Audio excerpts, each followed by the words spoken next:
I don't What like just happened? Well, those guys are tough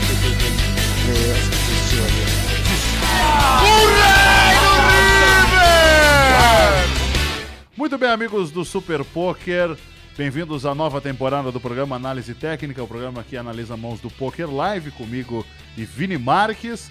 Nesse primeiro episódio vamos trazer uma mão do famoso High Stakes Poker, né? Um cash game entre grandes nomes do nosso esporte, com blinds 500 mil e antes de 200. Vini Marques, uma mão muito bacana. E que conceitos vamos trabalhar aí nesse episódio? Fala, Vitão, realmente um privilégio começar essa nova temporada do Análise Técnica. E a gente começa com uma mão bastante especial, que é a mão envolvendo o Tom Dwan, o Dur, o Barry Greenstein e o Pete Eastgate, que foi campeão da World Series. A gente vai trabalhar alguns conceitos importantes, como de analisar mãos que a gente ganha, tá? Porque muitas vezes a gente ganha uma mão e acha que tá tudo certo, você vai tentar achar problema em outro tipo de mãos. Então a gente vai ver alguns erros frequentes cometidos por jogadores de classe mundial, tá? E coisas que a gente comete no dia a dia e quando dá certo passa meio que de maneira incólume, né? Seria a palavra correta. Então fica essa dica para quem está em casa, que muitos dos erros que são cometidos na mesa de pôquer são em mãos que são ganhas e não em mãos que a gente perde. Então vamos lá com essa mão sensacional. E outra coisa interessante é o relato histórico em português dessa mão, que foi veiculada no mundo todo, no todo o universo do pôquer, e a gente não tem ainda uma versão em português para analisar essa obra-prima. Então é um mix de análise técnica com clássicos do pôquer. Perfeitamente, roda pra gente, vamos lá. Dealer repartindo cartas, aí está vendo o Daniel Negreano recebendo as suas cartas. High Stakes sempre com grandes nomes do poker. Eli Elezra por aí também, outro nome histórico. Hilary Sahamis, nome do High Stakes não só na Finlândia como no mundo inteiro. Aí o Negreano foldando, e aí a ação chega com Barry Greenstein. E antes do Peter Eastgate, Barry Greenstein agora com a ação. Barry Greenstein que será um dos personagens centrais dessa trama. Peter Eastgate deu raise para 3.500, como eu disse, blinds em 500 mil com ante de 200, né? Isso, eu ia pedir para congelar aqui pela primeira vez. Para tudo, porque esse cash game tem uma particularidade qualquer. Vamos que vamos, Vitão. O cash game do High Stakes Poker, a primeira particularidade é o seguinte: os pots são jogados a maioria das vezes multi-way, é um evento que é um jogo, mas é um show de televisão, então a tendência de muitos jogadores embarcarem nas paradas. Então a gente vê primeira coisa que chama a atenção é esse raise mais alto, raise para 3.500. Isso aí muito motivado pelo fato dos antes, tá? Os cash games, de maneira geral, eles não têm antes, ou seja, apostas obrigatórias que são feitas todas as mãos. Nesse aqui tem, então o raise tende a ser mais alto, tá? E os raises tendem a ser mais altos, especialmente quando tem jogadores que você teme no small e big blind, porque você quer cortar suas implied odds ou pagar eles o preço correto para jogarem, né? Aqui a gente vê um raise do Pete Eastgate, foi campeão do mundo, e um re-raise de 15 mil, um re-raise alto do Barry Greenstein. A primeira coisa que eu quero falar é o seguinte: eu gosto desse valor do re-raise. Por quê? Um valor tipo 8.900, 9.000, 10.000, ele mais vezes vai ser jogo do que blefe, tá? 15 mil ele tá... por quê, né? Porque com 10 mil tá meio que na cara que você quer trazer o cara pro jogo. 15 mil, você arrisca não ter ação, mas você também dá a chance de alguém entender que isso aí possa ser um move. O que seria um move? Seria aproveitar uma oportunidade para representar uma mão melhor do que a gente tem. Então, ou seja, eu acho que mesmo o Barry Greenstein tendo o estilo um pouco mais conservador, eu mesmo já joguei com ele duas vezes, uma delas no LAPT do Uruguai em 2008. Né? Sou muito fã do livro que ele escreveu, Ace on the River, um dos primeiros tratados de poker profissional.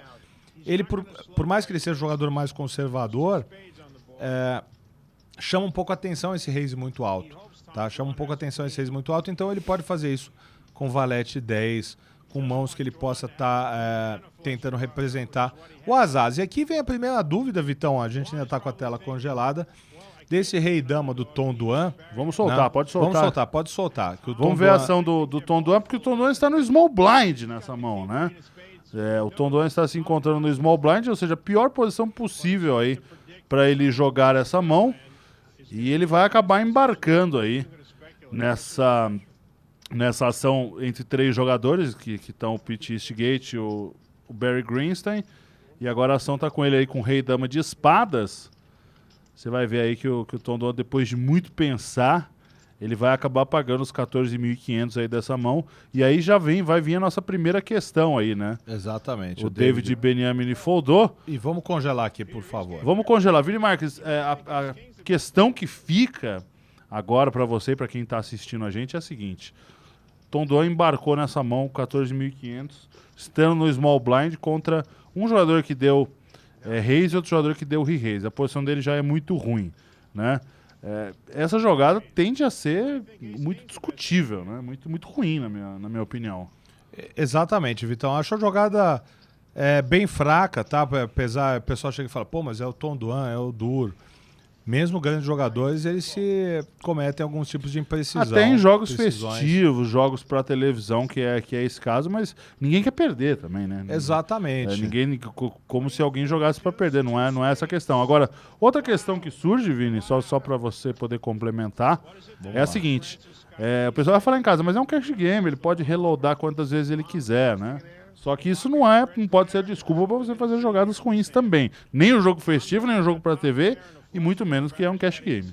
Perfeito, Vitão. Muitas vezes o pessoal fala, pô, mas se eu perder eu compro mais. Isso aí significa que você tem dinheiro, não necessariamente que você esteja tomando a decisão correta. Uma vez que você toma uma decisão que aumenta a variância do jogo, ou seja, você vai ser uma jogada de mais alto risco, isso aí você pode fazer pelo fato de ser um cash game e não ser um torneio. Nesse caso, a jogada do Tom Dwan é bem discutível, beira ser um erro crasso, na minha opinião.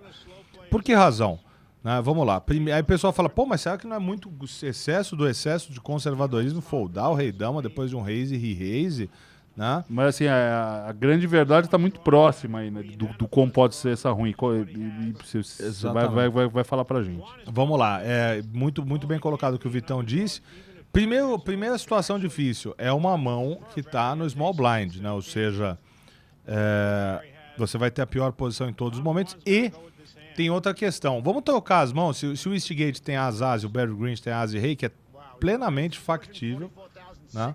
O Eastgate abrir de as e o Barry Green tem tribetar de as e rei. O que vai acontecer? Ele vai colocar 14.500, vai chegar pro Pete Eastgate, que vai fazer lá 34 mil, e ele jogou os 15 mil dólares dele no lixo.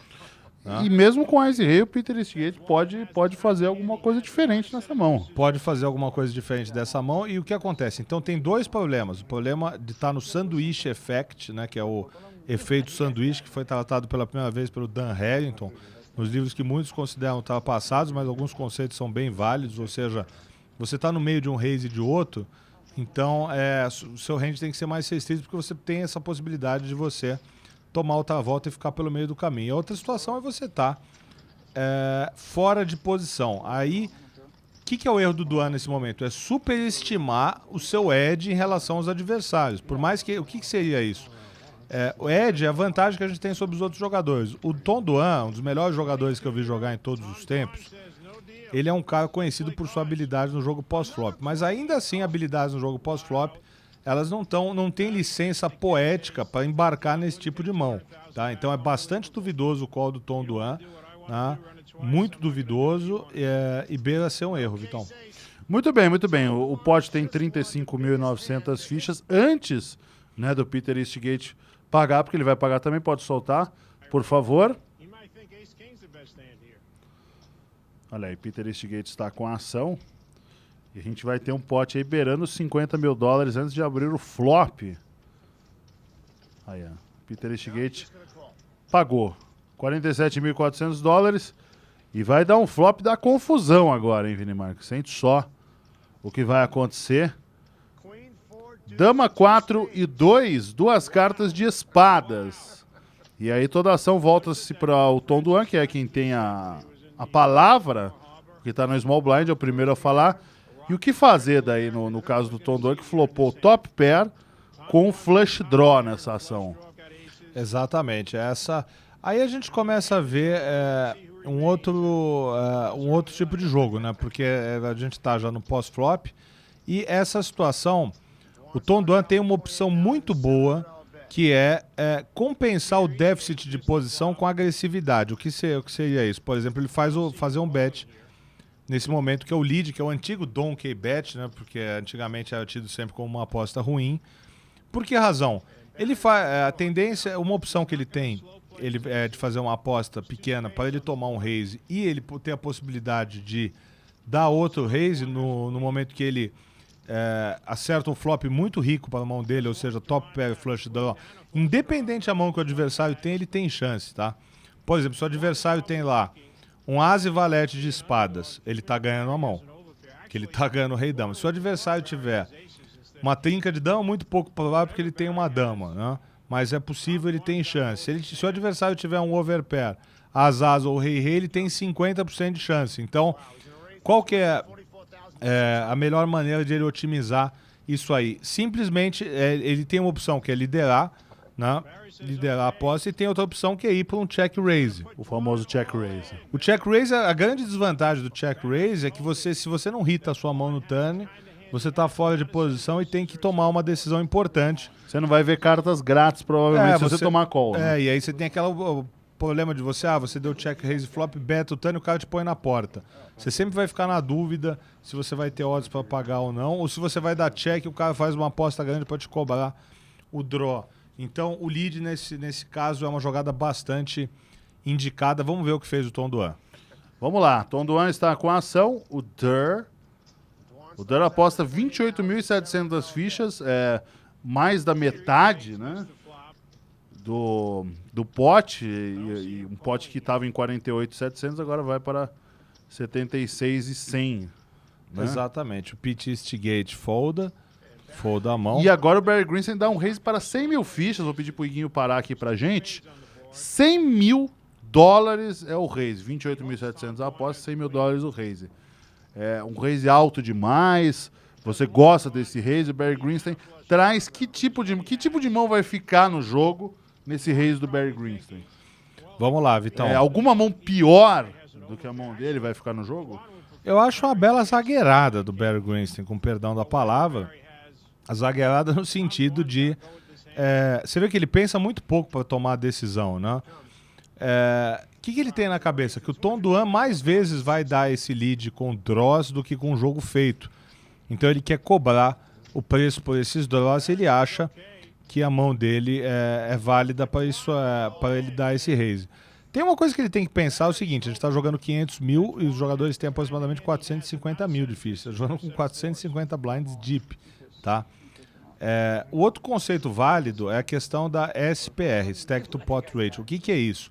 Né? Ele tem, por exemplo, 450 mil para trás e o pot vai ter, depois do flop, ele vai estar ao redor dos 100 mil, ou seja, está com a SPR bastante reduzida e caso ele dê um raise, ele tem que estar disposto a jogar por todas as suas fichas, tá? Então o que acontece? Quando o Dwan faz o bet para 29 mil, ele faz o raise para 100 mil, ele dá a possibilidade de tomar um outplay do Tom Dwan, ou seja, o Tom Dwan colocar outro raise e ele ficar numa situação difícil, já que o range para o Tom Dwan vai ser muito mais vezes, jogando dessa maneira, o Dwan, quando ele der raise, ele vai ter mãos que estão ganhando do Greenstein do que mãos que estão flipando, como é o caso.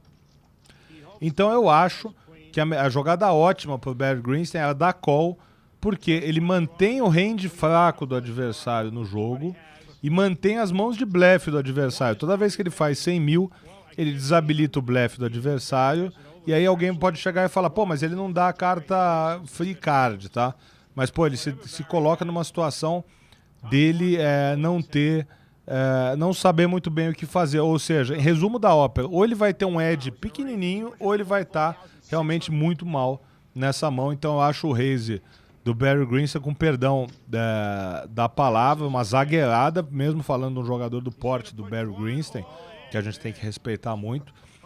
E esse jogo já foi há algum tempo. Acho que certamente hoje em dia a análise é que é uma jogada muito over pro tipo de ação pré-flop, então não gosto do raise e vamos ver o que aconteceu. Você preferiria dar call, é isso? Call. Não? Prefiro dar call. Só pra gente saber. Prefiro dar call porque eu mantenho o range de blefe e eu vou dar call porque E tendo posição, ele pode controlar o pote. Exatamente, isso é muito importante. O jogador que tem posição, ele tem a coisa mais importante que tem no jogo, que é controlar o tamanho do pote. Ele que vai decidir que tamanho de pote a gente vai jogar. Ou seja, big hand, big pot, small hand, small pot. Ou seja, mão grande, pote grande, mão pequena, pote pequeno. Você chega e fala, pô, as asas é mão pequena? As asas é apenas um par após o flop, tá? Então, Mesmo com flop, dama 2 e 4. Mesmo com flop, dama 2 e 4 nessa situação, eu acho que é o seguinte, e não é questão de ter medo de estar perdendo, a questão é de tirar o hand fraco do cara do jogo, tá? Caso o Duan estivesse dando uma investida com dama e valete off da vida e toma um raise, ele vai largar o dummy off, tá? Dummy valete off, né? Ou seja, ele faz foldar mãos que ele não faz foldar mãos melhores do que a dele, e ele dificilmente faz mãos piores que a dele pagarem. Perfeitamente, vamos soltar o desenrolar dessa mão.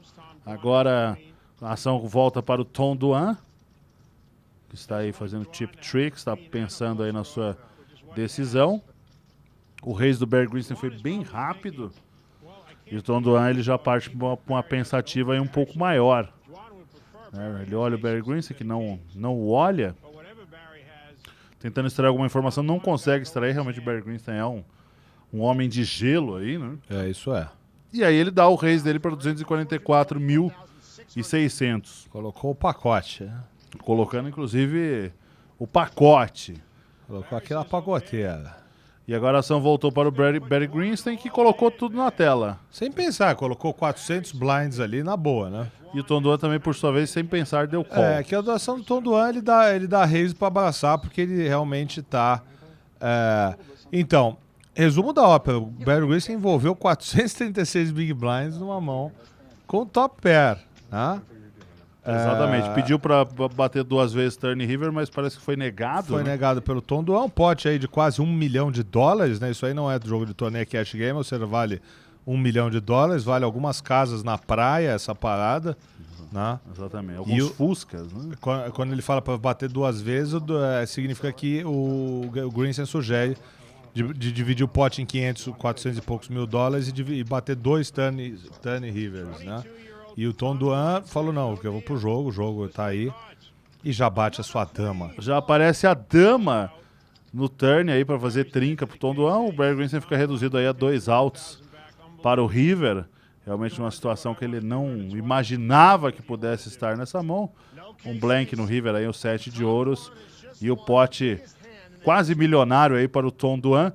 Agora, a última pergunta que fica, antes da gente terminar esse primeiro episódio da 4ª temporada do Análise Técnica, é o seguinte. O Tom Duan também foi muito over nessa mão? Foi over pré-flop. Pós-flop o jogo dele tá muito válido, tá muito bem feito. Porque o Barry Greenstein praticamente polariza em uma mão de valor muito alto. Contra uma mão de valor muito alta, ele já tem uma equidade pelo menos de 50%. Né? Contra as asas, ele tem equidade de 50%. E tem a chance do cara largar, então ele combina. Fica nítido que o Barry Greenstein tem esse as ou rei, e ele combina a chance da equidade, caso ele seja pago, ele combina pot equity com fold equity. A ação do Duan pós-flop, na minha opinião, perfeita. Pré-flop, bastante discutível. E a do Barry Greenstein, perfeita pré-flop e pós-flop, bastante discutível. É isso aí. Uma mão de pôquer é sempre muito complexa e a gente analisa junto aqui no programa Análise Técnica. Foi um prazer estar com vocês. E a Análise Técnica volta aí durante a programação do Super Poker. Muito obrigado, Vini. Valeu. E ao pessoal que assistiu, pode deixar comentários aí no Facebook, mandar perguntas e tudo mais. A gente está sempre à disposição. Um abraço. Um abraço.